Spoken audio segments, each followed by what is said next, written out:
Assalamualaikum warahmatullahi wabarakatuh kepada semua penonton channel Studio and Exploration dalam rancangan Jejak Alam Mistik.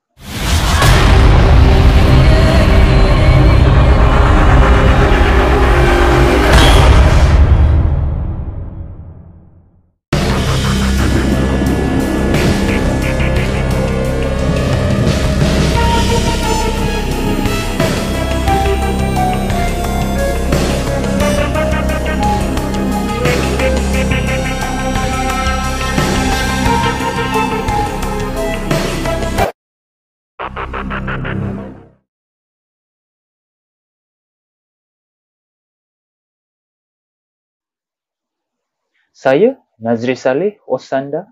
Hari ini saya akan bawakan kepada anda kisah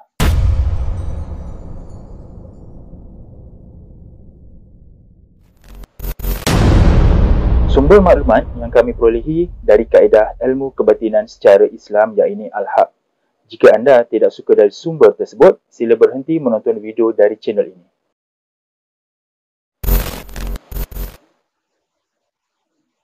Sebelum anda menonton video di channel ini, bantu saya dengan tidak skip iklan dan jangan lupa like, share dan subscribe channel ini.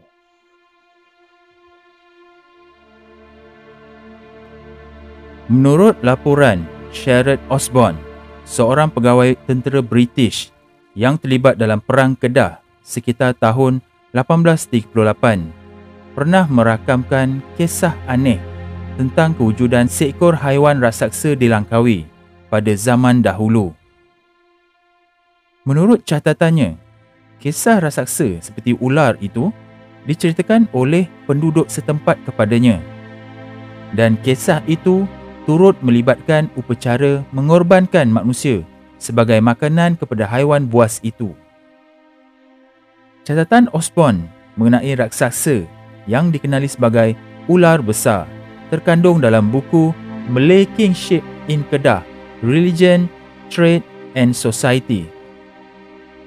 Mengikut rekod, sebelum agama Islam sampai di Kedah, seorang raja yang ingin ditabalkan di negeri itu terpaksa mengorbankan seorang puteri raja kepada seekor ular yang bersarang di Pulau Langkawi.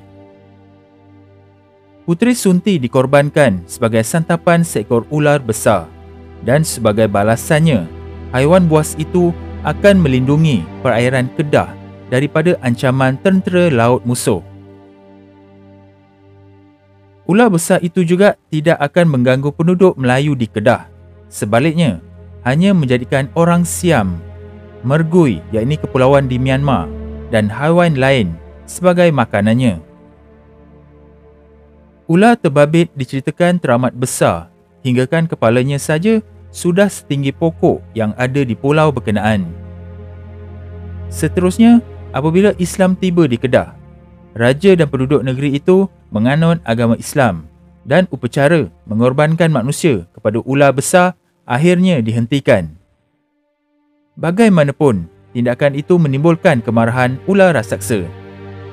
Ular ganas itu mengamuk dan memakan ramai penduduk dan haiwan ternakan, sehingga menyebabkan pulau itu sunyi bagai tidak berpenghuni. Raja dan penduduk mula diasak kerisauan dan ketakutan lantaran kekejaman haiwan ganas itu tidak dapat dihentikan. Selepas lama mencetuskan angkara, akhirnya Allah Subhanahu Wa Taala mengutuskan bantuannya menerusi kehadiran seorang ulama dari tanah Arab. Ulama Arab itu mengatakan bahawa petaka angkara ular besar itu sebenarnya hanyalah dugaan Allah SWT bagi menguji tahap keimanan penduduk terhadap agama Islam yang baru dianuti mereka.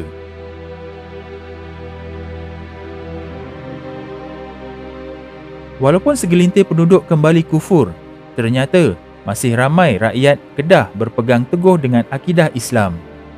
Dan ulama berkenaan menyatakan bahawa dia akan menamatkan kezaliman makhluk kejam itu. Lalu ulama itu bersama beberapa penduduk Kedah yang menemaninya mula menuju ke sarang ular besar itu di Langkawi. Sebaik tiba di pulau berkenaan, beliau mengambil wuduk, memakai serban hijau, menjunjung Al-Quran dan berdoa supaya ular besar berkenaan mati atau diusir dari kawasan itu. Sebaik melihat kelibat ulama terbabit, ular besar mula menyerang dan menelan jasad tokoh Arab itu. Bagaimanapun, sesuatu tidak diduga berlaku apabila ular besar berkenaan menggelupur kesakitan selepas menelan ulama terbabit. Dalam keadaan tersiksa, ular besar itu melarikan diri ke arah gunung di pulau berkenaan dan tidak pernah muncul mengganggu manusia lagi. Kisah dicoretkan Osborne itu sememangnya misteri dan menimbulkan kebingungan dalam kalangan pembaca. Tambahan pula, ia membabitkan wujudan spesies ular raksasa yang tidak pernah ditemui di mana-mana pelosok dunia sebelum ini. Walaupun kisah itu dicatatkan Osborne sejak ratusan tahun lalu, tidak ramai pihak termasuk penduduk jati Langkawi yang mengetahui wujudan cerita berkenaan. Tidak seperti kisah legenda Masuri yang diperturunkan sejak beberapa generasi di Langkawi. Kisah ular besar bagaikan hilang dalam kemodenan pulau pelancongan itu. Seorang penduduk Langkawi mengakui ada beberapa kisah ular yang diceritakan kepadanya sepanjang membesar di pulau legenda itu. Tetapi beliau tidak pernah mendengar kisah ular raksasa yang memakan puteri raja. Beliau berkata, antara cerita ular yang pernah didengarinya berlaku di penghujung abad ke-19 apabila penduduk terjumpa ular yang amat besar di gunung di pulau berkenaan. Mengikut cerita, lelaki terbabit nampak ular yang amat besar di gunung raya. Mulut ular itu terbuka luas dan tak dapat ditutup kerana terpacak lembing di dalamnya. Selepas nampak ular itu, lelaki terbabit terus lari balik. Cerita ular yang itu sahaja yang saya dengar. Kisah ular besar sebelum kedatangan Islam di Kedah, saya tidak boleh cerita lebih sebab saya tak tahu, katanya. Jika ular besar yang ditemui penghujung abad ke-19 itu adalah ular sama dalam catatan Osborne, maka pastinya haiwan raksasa itu adalah makhluk luar biasa kerana masih hidup selama ratusan tahun. Hingga kini, kesahihan cerita dalam catatan Osborne tidak dapat dipastikan lantaran tiada jasad ataupun tinggalan tulang ular besar ditemui di Langkawi. Bagaimanapun, kisah itu tetap diiktiraf sebagai sebahagian daripada warisan legenda di Langkawi kerana cerita mitos secara lisan mahupun catatan silam turut diterima sebagai sebahagian daripada sumber sejarah. Lebih penting, sekiranya kisah ular besar itu benar-benar berlaku, maka ada persamaan antara penduduk Melayu sebelum kitibaan Islam dengan tamadun purba lain di seluruh dunia, iaitu wujudnya upacara mengorbankan manusia kepada unsur mistik. Antaranya, tamadun purba Aztec di Meksiko dikatakan kerap melakukan upacara korban manusia. Malah dilaporkan pernah membunuh hingga 80,400 mangsa dalam satu upacara mengikut kepercayaan mereka.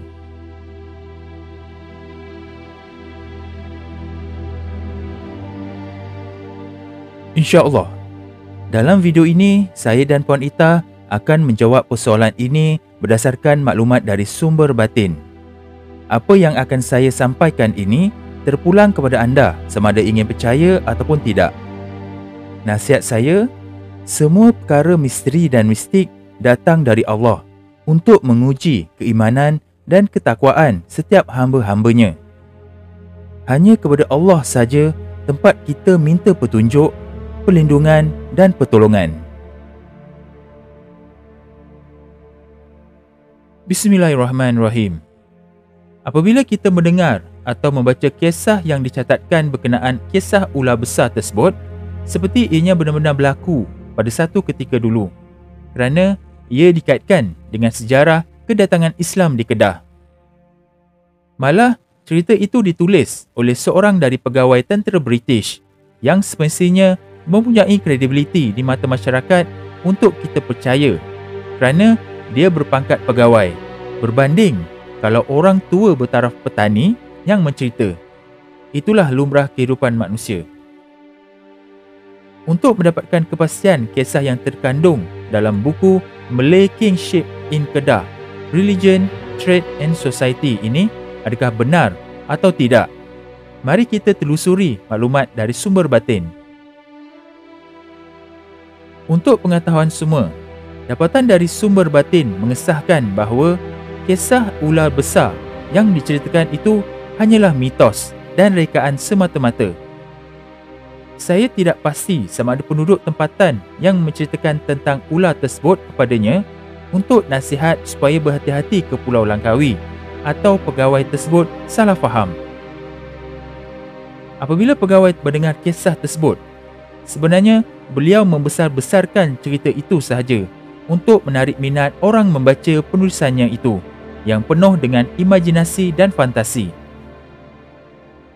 Pada hakikatnya, kisah itu tidak benar pun. Malah, penduduk asal di situ pun tidak pernah mendengar kisah tersebut.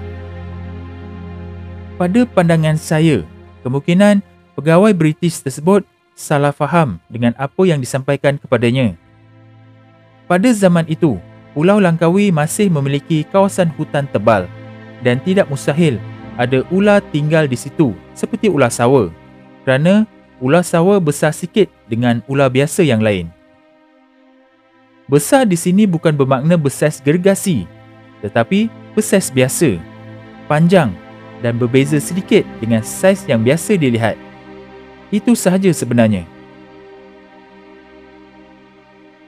Diharap penerangan ini dapat menjawab persoalan misteri berkenaan cerita ular besar di Langkawi. Namun, tidak salah untuk angkat cerita mitos ini sebagai salah satu tarikan pelancong ke Pulau Langkawi.